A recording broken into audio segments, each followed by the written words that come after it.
firstly, I just want to say this. Sepp Blatter, it sounds like you've been listening to our shows over the past 3 years. It really does sound like that. Stadium bans, poultry fines. Haven't we been saying that that's not enough? Yeah. You've been saying that for 3 years. So well done, Blatter. You've come to a summation that we came to 3 years ago. And some say you're not on the ball, but that's just my opinion. But anyway, it's one of them ones. For me, it's a case of, yeah, UEFA needs to take a tough stance against this. FIFA or FA, everyone needs to take a tough stance against racism. And the fact that Russia have got a World Cup coming means that they need to fix up quickly. But the fact of the matter, the fact of the matter is, it's sad to see that racism is still here, and it is sad to see that CSKA Moscow, one of their officials, is coming out and saying, "Oh, this is a smear campaign against Russian football. British media has something against Russian football." Shut up. Really? Is that all you've got as a defense? Or the British media have a vendetta against us? Is that all you've got? Because if that's all you got, then that means you got something to hide. And the fact of the matter is, for me, it's also a case of that. It's also just the fact that CSKA are trying to say, oh yeah, no, there's no case to answer. There's no case to answer. What do you mean there's no case to answer? If someone's made a complaint, that has to be investigated. So if there is a case to answer, you need to get fined or whatever. You need even more of a sanction for trying to make out like there's nothing wrong. For me. But Gman, what do you reckon of this, man? Because it's embarrassing that we're still having to talk about racism in football. It's embarrassing. Well, like right now, I'm miffed because it's like, it just seems like Toure is the only person, who feels like he's heard the these racist chants, and everyone around him. No, it's like no one else has actually come out and said, yeah, this has happened, and that, and so on the other side, that is a concern. Seem to support his cause, from. I'm not saying from Man City personally, but like from the CSK side of things, it's like they just want to say, well, we have got a problem with racism, but let's just sweep it under the carpet. We're trying to deal with it, yeah. Don't worry about it. Things will get better. We're trying to deal with it. It's like it's the attitude's like, what's the word? Laissez-faire. What's the like, laissez-faire. That kind of blasé attitude. Yeah, like it's just baffling. But what you said about Sepp Blatter earlier on, like he's slow off the ball. He's like he's finally got it. Bit crazy to be honest. But it seems like he's only finally got it because he knows there's a should I say strong-minded African player who's now sort of rallying for other Africans not to go to the World Cup, but because of where it will be in the future. And he knows, like, if players get together and a certain continent's not going there, it's not a good look for FIFA at all. That's what it's down to at the end of the day. When you potentially think about it, it should be like you said, it should be dealt with a long time ago. The wheels in motion should have been there, especially from when they knew it was going to Russia. They should have been banging on the walls, because it's only going to get worse and worse, because integration is going to be hard. And I'm going to say, I personally do not agree with players walking off the pitch. I don't agree with it, but if you feel that strongly that you have to make that sort of stand, then the powers that be need to do something. The attitude of not going, I can dig with. You get me? You make a decision, you say, look, I ain't going, I'm standing on my own 2 feet, I'm saying I'm not going because I believe in this. But if you've gone somewhere and there's the problem over there, that means you're there to stand in the face of it, and show everyone, look, it's there, but we're going to get through this, and I'm going to make people respect me. So, walking off the pitch is just damaging to your own sort of, your stance. Yeah, no, true. Not true. But, Yeah, if you feel, no, I get what you mean. It's one of them was if you feel that strongly about something, don't go at all. Yeah. But also, if you feel strong enough to go there and I'm going to battle through this, battle through it. Show people that you're not going to have it. In those words. Yeah, no, true. We're not going to take it. No. I mean, you know what? Oh, so wrong. But you know, Jaymie Bailey, you wanted to jump in on this as well, didn't you? Yeah, you know what? I'm kind of getting to the point where listening to this is just going to be a furore anyway. It happens either on Pitch Talk or it happens in the world, and I heard it today at Fulham, where one was where a coach thinks that it may be down to a hierarchy in at the club, and it's just like eventually we're just gonna have to. I don't want to say that we have to just move on from it, but it kind of gets bored. I'm just kind of getting bored about hearing it now. It's like Chris Shootin. Nobody said anything about Chris Shootin yet, and he gets it from Norwich City supporters. Why? What reason have they got for that? So with Yaya Toure not getting any backup from it, and he heard it, then technically the only way for him to react, and it kind of showed against Chelsea because he looked like he was rocked. He didn't look like the player that he usually is in games. It looked like something was really bugging him, and obviously after what happened on Wednesday, that's obviously going to rock him for a bit. But and the referee, one of them was. I mean, I look at it as the powers that be need to take responsibility, but also the rules are there, and the referee should be taking responsibility as well. If someone's making a complaint like that, that's serious stuff. That's a serious allegation, and those kind of allegations shouldn't be thrown around lightly. Yeah, but I'm done. For me, the only way that it's going to be done is what's his name said. Unless we're going to see deducted points or games banned, games actually stopped, and teams thrown out of the Champions League or whatever. It can't just happen in Europe. It needs to happen all over the world. And we've got Brazil, who's gonna have massive problems anyway in 2014, and especially Russia, where the whole incident happened. Why are we talking about something that happened in Russia when it's still happening here? Norwich City supporters should really be ashamed of themselves because not all of them. They're still being under. Not all of them. Let's be fair. Well, some of them should. If you look at it, Norwich City, some of the Norwich City supporters have got something against Chris Shootin. What? Because he's found a way just to beat big clubs, but not the small ones. Yeah. Really? Are you having a problem with that? Or because he's a black guy, he's the only one in the cup. Sorry, not in the cup. In the Premiership to be the only black manager who's actually been successful. Hold on to that thought. Wait, hold on, Jaymie, hold on to that thought because we have had a text in from Big T. Throw them tees up for him, who obviously, as you know, is a Notts County fan and one of the PT family. He says, "Evening, ladies and gents. Hope everyone is doing well. I know I am. I just scored in 2 holes blindfolded. Hope I made the great one, aka Gman, a proud man, knowing that his Obi-Wan is into big things." Also, Jaymie Bailey, I'm telling you now, mate, man to man, please. Where's it? Please, those two men are literally taking you down where? Down there to hell, especially with that possessed look you posted last week. New film coming out, Jaymie Bailey's exorcism of two men all the way to the top straight.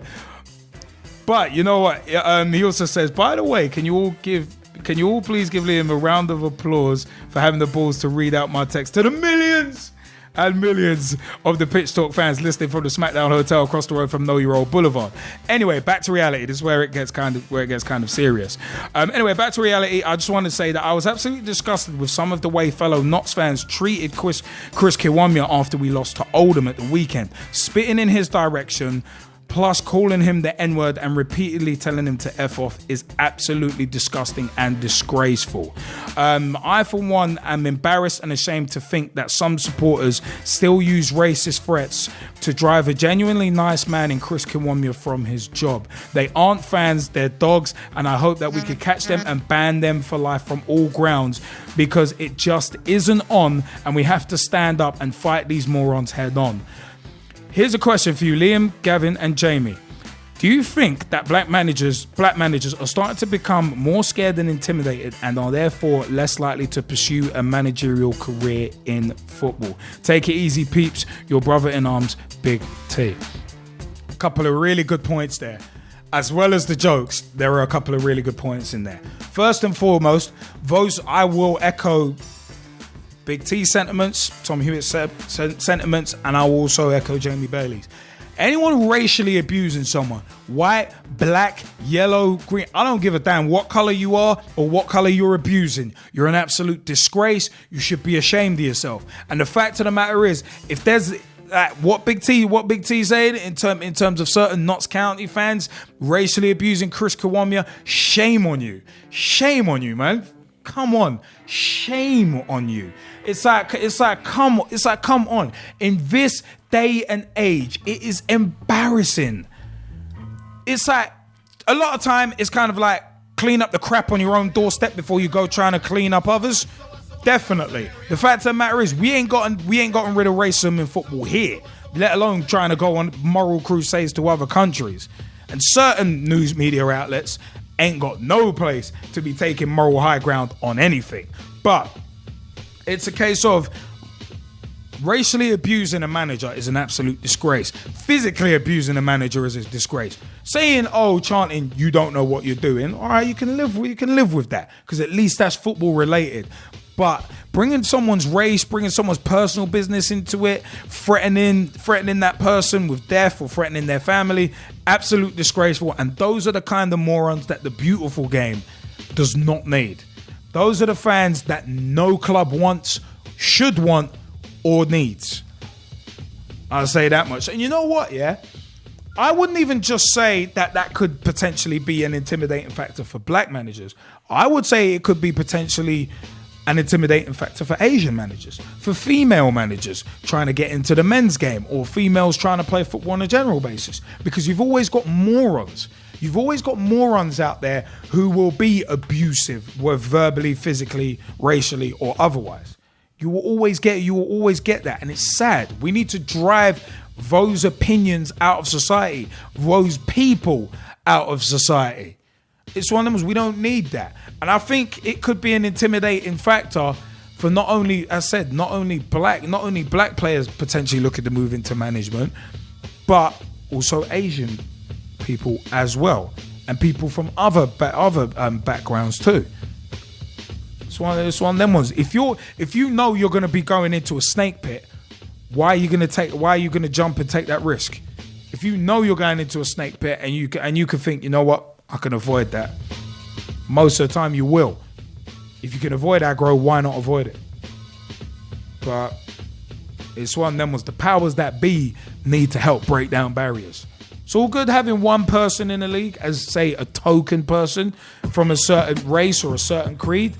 But at the same time, you need the powers that be helping to break down barriers. And that's that's not just for black people. It's for Asian people, for women, for others in the game as well. Because the game should be, football is and should be just like Pitch Talk. We the people, for the people, inclusive, not exclusive. That's what I will say about that. G-Man, you want to jump in before we have Jaymie Bailey jumping off? Yeah, and I'd just like to add, I agree with what you said there. It must be a factor where it's, intimidating for any person basically to suffer that sort of abuse. Especially if you're black or Asian and seems to be not enough opportunities out there for you in that field, and the thoughts and feelings is that you got to work 200, 300, 400 times harder just to stand out, a little bit to even be considered. Yeah. But what I feel that that sort of attitude does create as well, it also just shuts the door a little bit more, because those in charge, see the adverse effects of, these sorts of abuse on their terraces and stuff, and they don't want that sort of negative vibe in their club. So, knowing that their fans are quick to turn around and, look as if they're racist, to me, from reverse psychology, reverse psychology, a person is thinking, like an owner is thinking, look, I don't want to put a black person, Asian person into this role, because my fans are going to get bad press for what potentially could happen if it all goes wrong. So it's almost would you almost say a preventative measure? Preventative, yeah. A chairman wouldn't hire a black person potentially because of the backlash. Potentially, because it's about, But then, how are you ever going to break down barriers if those chances? That's what I personally feel, because it's like Ron Atkinson back in the 80s when he was bringing black players to West Brom. If that chance hadn't been taken, then who knows where we might be now? That would be my point on. I'm not saying that's 100%, but I'm pretty sure that has to be a factor, because any situation where something goes wrong, you always think about, do I make that same decision again? Yeah. Do I actually go down that road again? How can I prevent this? And it must have, help marginalize the opportunities a little bit. Yeah. It's one of them. We're going to jump to Jaymie Bailey in a second, but Mike Arneman, please say what you just said in the Skype chat, because I think the people need to hear it, and I think everybody in the Skype chat echoes those sentiments. I will, and basically what I said was, screw race, screw gender. If they're good enough, then hire them. At the end of the day, that's what you've got to do. You've got to look at it that perspective. Don't care about anything. If they're good enough, they can do the job. There you go. That's all I've got to say. Great point. Very well articulated. We agree with it wholeheartedly. Agree with that wholeheartedly. Jaymie Bailey, you wanted to jump in and answer Big T's question. All right, yeah. This is the last segment that I'm going to stay on, because I've got a headache and things and need to get ready for tomorrow. I've got an early start. To answer the question, I still think I don't mind going to any club and showing them that I'm still one of the better coaches that they'll ever have. I'm at QPR at the moment. I'm at Fulham. If I could choose, I'd probably say that I'll go to Leicester or Barnet or whoever, just to prove that I am better than most of what they've got at the higher point. Just to prove it as a not just as a black coach, but to say that I know what I can do, which is good enough for the good of the club. I don't look at numbers. I look at performances, and that's why I only want to be an academy coach. And to be honest with you, with this whole talk of racism, the truth is, you're not going to get it, and you're not going to stop it in Russia. You're not going to stop it in Poland. You're not going to stop it in any other country. Why? Because most of them are over here. So literally, all you're going to get is the whole bunch of them calling all of the words that you want to do, and it's even worse when black people are saying the N-word to black people. Like, why would you do it? I hate using that word to another to a friend. Well, that's a whole different argument in it. That's a whole different argument in itself. But then it's a case. I don't feel it is. I think, to be honest with you, here's a stereotype that nobody really expected. Delia Smith, and this is one that I think has worked. Delia Smith employed Chris Hughton. Yeah. She's an owner of a men's football club. Number one. Number two, Chris Hughton is a black Irish manager. That's another stereotype broken already. So therefore, statistically, Norwich City, where are they? One of the top 15 in the country. Technically, that's a barrier broken right there. So really and truly, there is no problems, there is no excuses. People are just not willing to take the risk. That's it. They're not willing to take the risk because of media of the media hype. Once you get the media involved, things have to look the right way, and hence the reason why people like Arsene Wenger are still in a job. Hence the reason why people like Rafa Benitez didn't last after more than 10 years at Liverpool.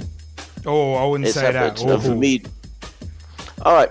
I wouldn't say that. No. You know, I wouldn't say that in relation to Rafa and Arsene Wenger. I wouldn't. I can't agree with those statements. But at the same time, I'm not saying. But at the same time, it's a case of when the parasitic media gets involved. Anybody can do it. But then when the parasitic, I agree with you in terms of when the parasitic media gets involved, then the game kind of changes, and a lot of people do stuff just to look like they're doing the right thing in the eyes of the media, and that's disgraceful. But at the end of the day, maybe racism can't be stamped out in places like Poland, Russia, but that's no reason not to try. We do have to at the very least try. As said, clean the crap up on your own doorstep first, and then try and help others. Show an example. Yeah. Show leadership. That's what UEFA and FIFA need to do. Coming back to the Yaya Toure point, coming back to what Blatter has said, and that guy loves to run his mouth and say stuff, but I want to see action.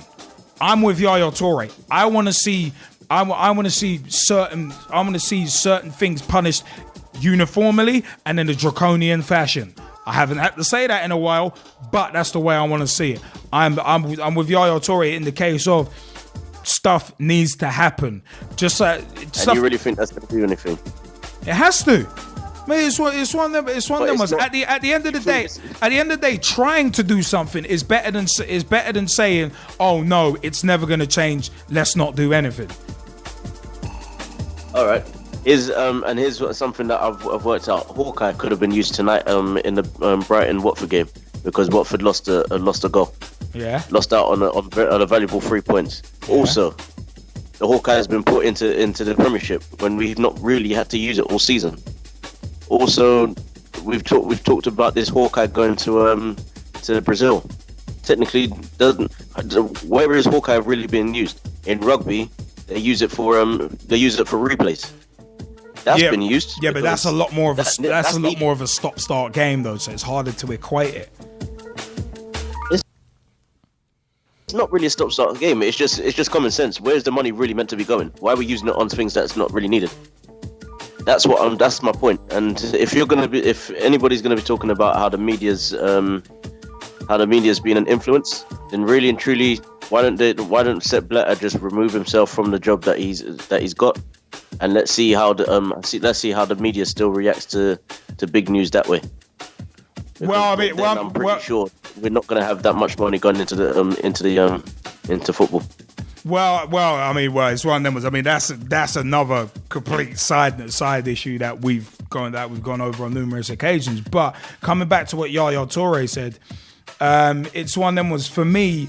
I said I totally agree in terms of what Toure has said, but it's a case of, I think you're right in part in terms of most chairmen not being willing to take a chance, but then on that same side of the coin, hopefully chairmen don't start taking chances just to look good in the media.